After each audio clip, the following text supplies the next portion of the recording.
দোস্ত আমি আপনাদেরকে এবারে দেখাতে চাই যে জায়গা থেকে খাজা মঈনুদ্দিন চিশতি রহমতুল্লাহ আলাইহি তানার মুরিদকে বলেছিলেন যে এই জায়গা থেকে পানি তুলে নিয়ে যেতে। যখন বলেছিল যে পুরো পানি বন্ধ করে দিয়েছিল পিত্তি রাজা, তখন সেই সময় খাজা সাহেব বলেছিল যে এখান থেকে 1 লোটা পানি নিয়ে যেতে। এই সেই জায়গা যেখান থেকে পানি তুলে নিয়ে গেছিল। আর পুরো আনার সাগর, মানে এটা তখন পুরো সাগর ছিল, মানে যারা নদী টাইপের ছিল।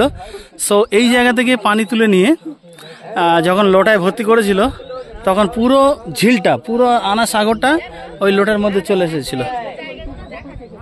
ঠিক আছে, তো সেখানে আমাদের সামনে দাঁড়িয়ে আছে চাচা। চাচা, এই সম্পর্কে কিছু জানো, এখানকার এই নদীটার সম্পর্কে? এইটা সেই খাজা সাহেব যেখান থেকে পানি তুলতে বলেছিল তার মুরিদকে, এবং এই জায়গা থেকে পানি তুলে পুরো 1 লোটা পানি, সারা সাগরের পানি 1 লোটার মধ্যে এসে গেছিল। ঠিক আছে, এই সেই জায়গা। চাচি এখানে বসে খুব মজা লাগছে, আনন্দ করছে, মাশাআল্লাহ। ঠিক আছে, আর হ্যাঁ খুব মজা করছে, মাশাআল্লাহ।